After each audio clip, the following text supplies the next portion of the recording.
Please don't make this huge mistake when it comes to Social Security. Literally, we're talking, the example I'm going to show you is a $435,000 mistake. It's not clickbait, my friends. It's just basic math and reality, how Social Security works. Please understand. And now this is going to be part of Chapter 4 of my soon-to-be published book, You Can Retire on Social Security. So stay with me. Let's go down to this. We're going to start here with the Kiplinger's article from 2018, which is actually fantastic, and I referenced this in my my book in Chapter 4 again. Basically, they're saying delaying Social Security boosts the value of COLAs. And so I'm going to put a link in the show notes here. But the essential thing is we have a lady, we'll call her Joan. We got Joan and Jane. So Jane's the example I'm going to use my spreadsheet over here. Joan is what we're going to use here. Sorry. Joan is 62 today. She receives her Social Security statement and she goes, I have an option to take Social Security now, wait till I'm 66, which is my full retirement age, or take it at 70. So Joan is sitting here today with her statement wondering what she should do. She looks at her statement and it says her PIA is $2,000. Her PIA is the amount she gets at her full retirement age at 66. If you don't know these terminologies, you need to. So either read my book or go watch more of my videos. Devin Carroll does great work. Larry Kotlikoff writes a lot of good stuff as well. So watch Devin, read Larry, or watch me. All right, either way. So she said, okay, but if she takes it today at 62, it's reduced to $1,500 a month. If she waits until she's 66, she'll get $2,000 a month. And if she waits with her earning credits or delayed earnings credits until she's 70, she'll get $2,640. So it's 15, 2,000, 2,640. But it's more than that, more to meet the eye than that. Because what happens is she's getting a cost of living adjustment on each of those benefits each year. So even if she doesn't take her benefit until 66 or 70, those are still growing with cost of living adjustments. And so Bill Reichenstein over at Baylor, he runs a number using a 3% compounded COLA. I don't like the 3%. I'd much rather use the trustees report, which is 2.6. It adds up for sure. But anyway, he's using a 3% cost of living adjustment. I don't get that either way. But he says basically what would happen is if she took it at 62, her benefit will be $1,688 by the time she hits 66. Yet if she waits until she's 66, she's not going to get a $2,000 a month benefit. It will have risen to $2,251. That makes sense? So her benefit is growing by cost of living adjustments from 62, 66 until 70. Now, the interesting thing is if she waits until she's 70, those 8 years of 3% cost of living adjustments, her benefit, which was initially $2,640, will have grown until she's $3,343. Huge increases in cost of living adjustments. So basically, we're talking $810 more a month by just the cost of living adjustments on top of the 8% delayed earnings credits. And so what happens is it becomes a growing gap because the greater the amount, $1,500 growing at 3% is only going to give you an increase of $145. So $1,500 will give you an increase of $45. $2,000 will give you an increase of $60. $2,060 will give you an increase of $120. So you can see there's a huge difference, or $2,600 will give you an increase of $120. So a huge difference in the actual dollar amount, because $1,500 obviously is significantly lower than $2,000, which is significantly lower than $2,640. So even though the compounding rates are the same, the actual dollars, the money you use to spend, it grows more and more rapidly for the more it is. And that means the longer you wait, the more you're going to get with adjustments for cost of living adjustments plus the delayed earnings credits as well. So let's get into the spreadsheet I've got. And this is again from Chapter 4 of my book, You Can Retire on Social Security. That's coming out here by the end of next week. All right, so here we got Jane. We're going to call her Jane. Jane is the same thing as Joni. She's 62 today, and she gets her statement in front of her deciding what she should do. And the Social Security Administration thinks as a 62-year-old woman, her life expectancy is 24 years. So she'll live until she's 86 years old because she's 62 today. But if she survives until she's 67, the Social Security Administration at that point thinks she'll live for another 21 years. and thus her life expectancy will be, it's actually 87. It's 20 and 0.4, so let's just change this around a little bit to make it so it's not so confusing. It's actually 20.45, something like that, just round it up. Either way, we're going to say it's 87 years old because it's closer.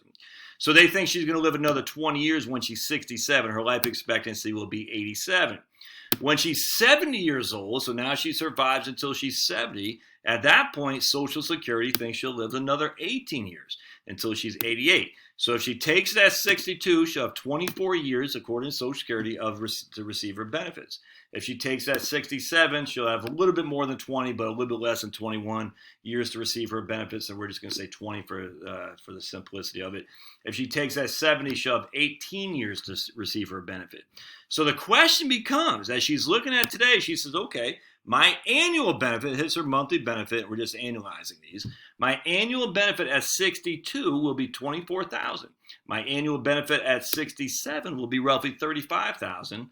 My annual benefit at 70 will be roughly $43,000. But if I wait until I am 67, the cost of living adjustments, again using 2.6, which is what the trustees report says, gives me a $39,306. I'll get a little bit, about a 40, almost a $5,000 more a year than I would if I take without the cost of living adjustments. However, if I wait until I'm 70, I'll get almost just about a $10,000 increase than if I had taken it at 70 because of cost of living adjustments. So the cost of living adjustments are growing for me even if I did not take the benefits. So if we go over here, here she is taking at 62. She has $24,204 in the first year. Adjusted for 2.6 inflation, she has $24,833, $25,479, and so on and so on. And then you can see here, when she takes that 66, her benefit today is $34,572 when she's 62 and making that first determination when to take it. But that's going to grow at 2.6 a year, even though she's not receiving her benefit until she's 67, until it's $39,306. So the bold is when she actually takes the benefit. And if we go over here, now she's again at 62. Her benefit at 70 would have been $42,864. But because of cost of living adjustments, it's actually $52,635 when she takes it. A huge difference here. So she takes her benefit at 62. She gets regular cost of living adjustments, and she takes it until she dies at 86. She'll make $837,000 in Social Security benefits. Not too shabby. Nothing wrong with that. That's a lot of money. But if she would have waited until she's 67, again, she'd sacrifice these first 5 years from 62 to 66. But by the time 67 rolls around, her benefit, which was $34,500, has grown with cost of living adjustments to $39,306. So look at the difference. At 67, her benefit, if she took it at 62, had grown from $24,204 to $27,515. That's about $3,200 total. But here at 67, her benefit grew from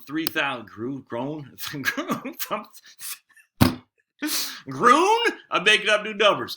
Grew from $34,572 to $39,306. So a $5,000 increase, all right? Now she takes that 67, and it's grown to $40,000, $41,000, $42,000, until by the time she dies, her life expectancy of 87, she gets $1.079 million. Now, here's the kicker. If she took it at 70, again, she wasn't getting any money from 62 until 70. So her benefit grew, even though she wasn't receiving anything, from $42,000 to $45,000 to $47,000, as you can see here, all the way until she's 70 years old. So now it's $10,000 more. At 70 years old, her benefit that she initially looked at getting when she's 62 has grown from $42,864 to $52,635. Her benefit was $24,204 when she was 62, and now at 70, it's $29,721. So that grew by $5,500 over those 8 years. The benefit at 62 was $34,572 if at her PIA which has grown to 42,343, 453, so about $8,000.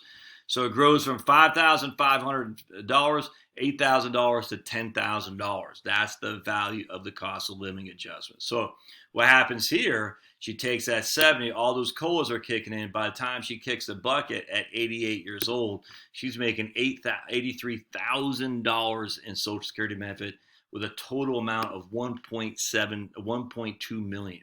So the difference between 1.2 million at taking at 70 with cost of living adjustments is and 837,000 taken at 62 with the cost of living adjustments is $434,866. A significant difference. Now, what people say is, yeah, but Josh, if she took it at 62, she still could survive until she's 88, just like this guy over here at 70. I said, yeah. So here it'd be 931,000. She would have got an extra 2 years of earnings, and then she would have died at 88 years old, as did she did if she took it at 70. She still would have made $350,000 more in Social Security income if she waited delayed until she's 70 years old. So let me just give you an example. At 80 years old, her benefit when she initially looked at her statement at 62 years old, at 80 years old is she taken it at 62 is worth $38,418. So $14,000 more a year than she would have taken at 62. However, if she took it at her full retirement age, her benefit, which initially was $34,000, has now grown to $54,000 if she waited until her initial full retirement age. Her benefit, if she waited until she's 70, when it was initially $42,000, has grown to $68,000. $26,000 more has grown from the cost of living adjustments and the delayed earnings credits. That's almost more than what her initial benefit was. It is. That's more than what her initial benefit was at 62. 28. I mean, look at 68,037 is what her benefit would be at 80 years old if she had delayed until she was 70 to take it. It started off as $42,000. That is $26,000 more. I mean, that's $26,000 more. Her initial benefit at 62 was only $24,204. I mean, just look at that. It's huge. So we're talking, that's the thing. The gap gets bigger and bigger and bigger the longer you wait for the benefit. All right, so I'll link to my article I just did on this that I sent to my subscribers on my webpage at heritagewealthplanning.com. My email subscribers. I just hope you think about this. This is, look, at the end of the day, if she dies at 88, regardless on any of these scenarios, I mean, she's going to...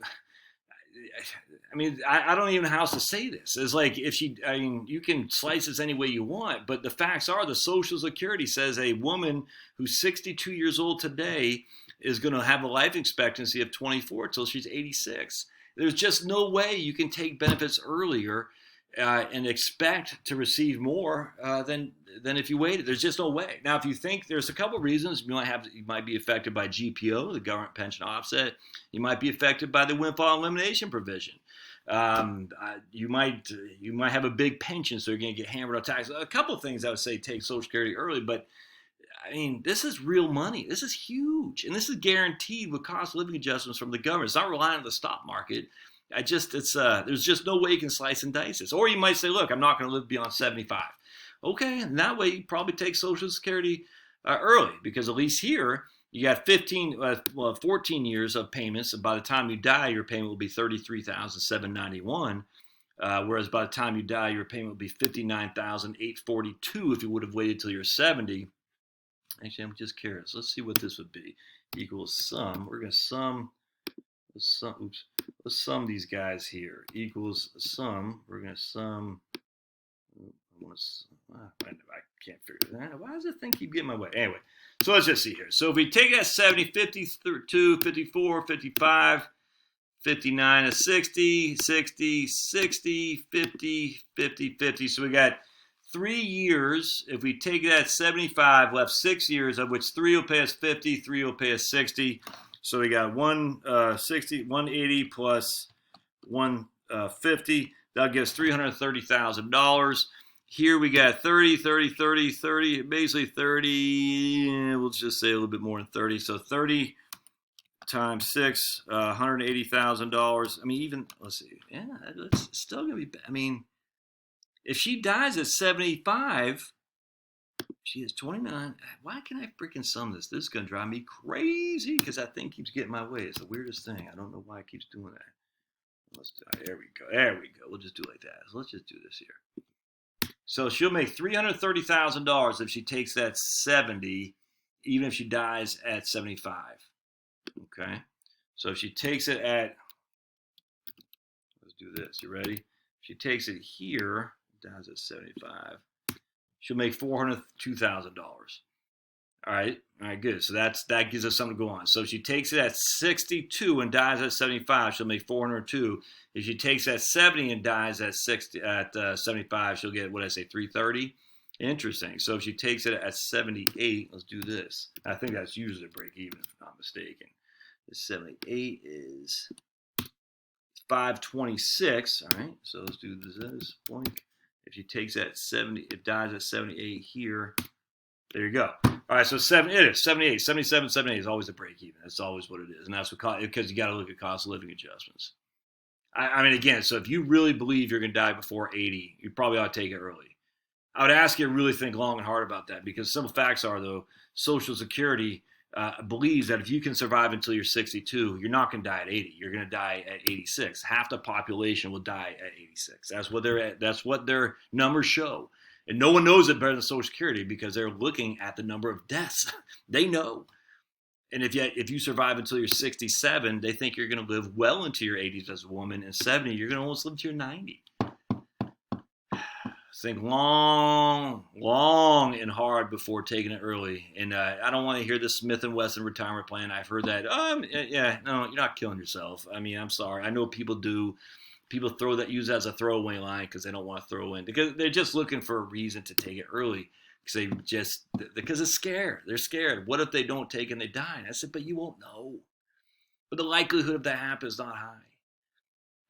And even that, if you're married, if you take it later, let's just say you said I'm not going to take it until I'm 68. Well, that's what your surviving spouse is going to get. I mean, I don't know what her benefit, your benefit, whatever your spouse's benefit is going to be. I don't know. But, I mean, even if you delay and you don't get anything because you died, then you're leaving your surviving spouse with a significant higher benefit than this right here. I mean, look at this. You die, that's what she's going to get. You die, that's what she's going to get. That's twice as much just by delaying it, even if you didn't get the benefit early.